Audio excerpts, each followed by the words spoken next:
But this is Joker learning the hips to the fence lesson.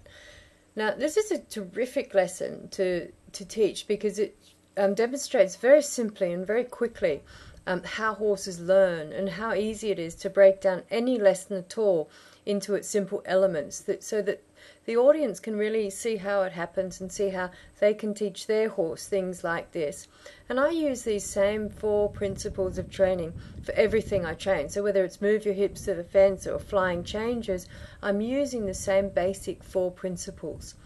Now what I want the horse to do here is I want him to move his hindquarters to the left. So I'm concentrating on one of his feet, and that foot is the left hind. I'm holding him close to the bridle. Now, obviously we've done the bridling lesson. He understands bridling and he understands to be soft in the bridle.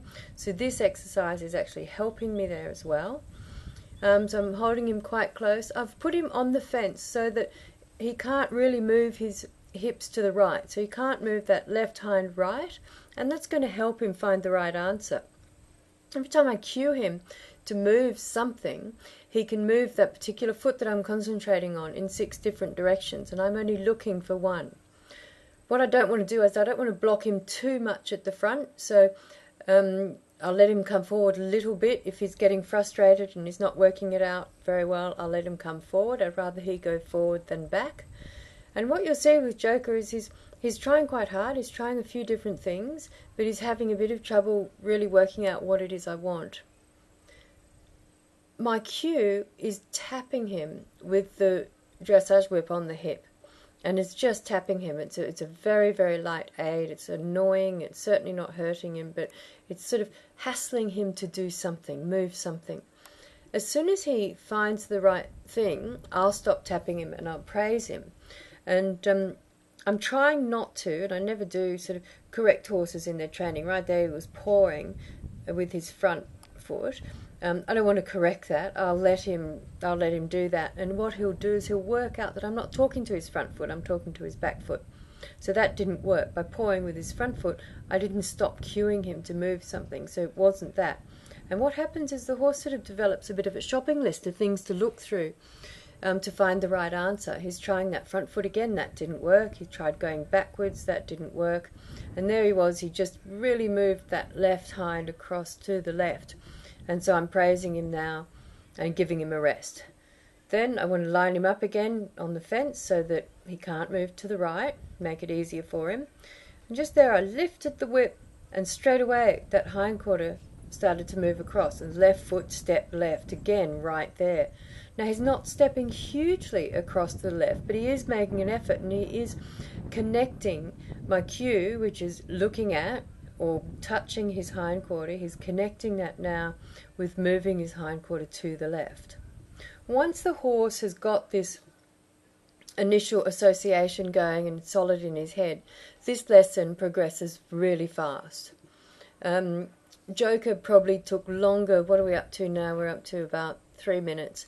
And 3 minutes is quite a long time to get the first idea, but that's okay. He's a 2-year-old horse, and he's done absolutely no work, so I would expect my horse in the way of the horse to take just as long with this lesson. I'm going to allow 10 minutes to teach this lesson, and I would think that at the end of 10 minutes that the horse should have hips to the fence very solidly. It should also have side pass on the ground, because I can move the hips now independently of the shoulders. The horse already has bridling work, so he's already knows give to the bit, and same rein, same foot. He knows to follow his nose around, which means basically that I can move his shoulders. Now I can move his hindquarters independently of his shoulders. And so if I ask him to move his hindquarters and then I walk backwards moving the shoulder with me, the horse should have side pass on the ground without any more to learn at all. And you'll see in a minute that he does indeed have the beginnings of that before this lesson is over. It's important to keep moving him back to the fence to line him up again, because there we are, he's showing the start of side pass on the ground right there. Because what I don't want to do is, before he's got it quite solidly, I don't want to take him out into the middle of the arena and ask him to move his hindquarters to the left, because chances are he's going to move his hindquarters to the right because it's not solid enough in his mind. And so he's going to make that mistake, which is going to set me back, and I need to go back to the fence and redo that.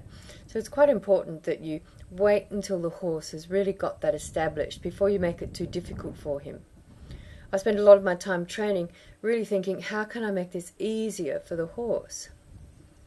This is also a really interesting lesson for the audience, because we always think that, we teach horses to move away from pressure. You put your leg on and move the hindquarters in the opposite direction. So if you're riding down the long side and you want to do travers, for example, you're on your left rein, for example, you wanted to move the hindquarters or to engage the hindquarters to the left.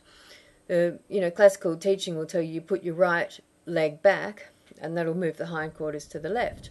Now we have to teach the horse that. The horses don't know that naturally. It's not something that they do naturally.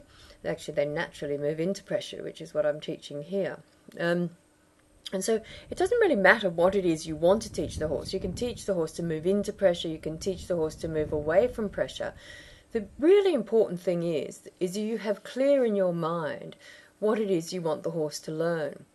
I often use this little hips to the fence demonstration. I quite often use it as a first thing to teach the horse at the beginning of a clinic. And what I say to people is, okay, I've got this horse, I've been riding along in the field or something, and I've dropped my mobile phone.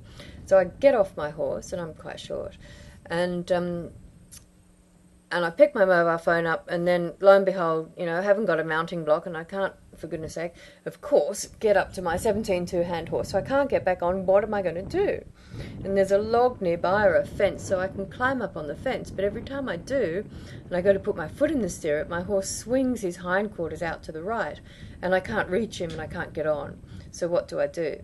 So therefore, I need to teach the horse this lesson. And so my aim with this lesson is to be able to stand up on the fence or the mounting block or the log or whatever it is I'm standing on.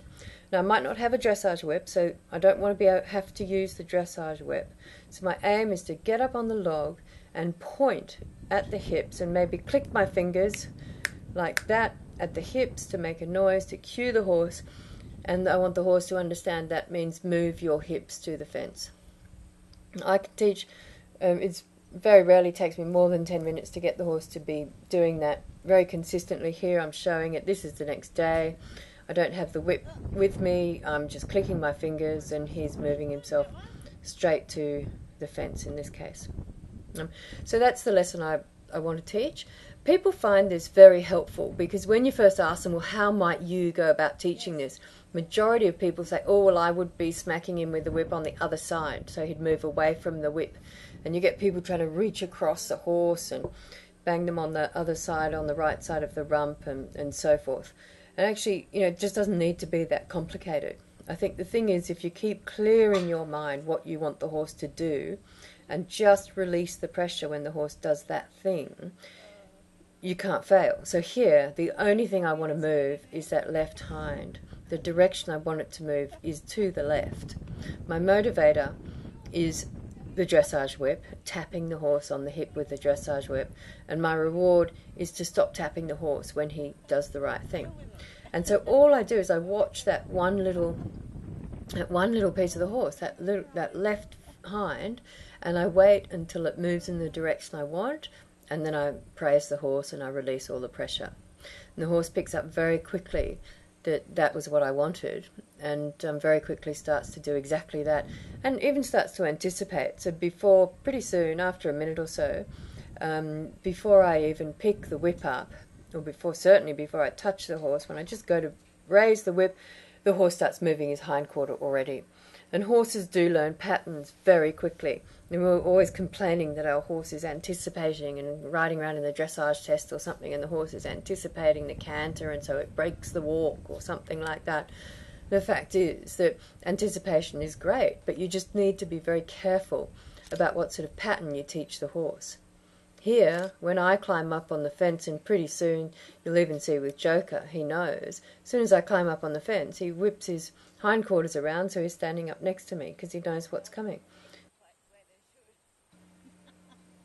So as long as it's really clear in our mind exactly what part of the horse we want to move and in what direction we want that part to move, it's very easy to teach the horse anything we want.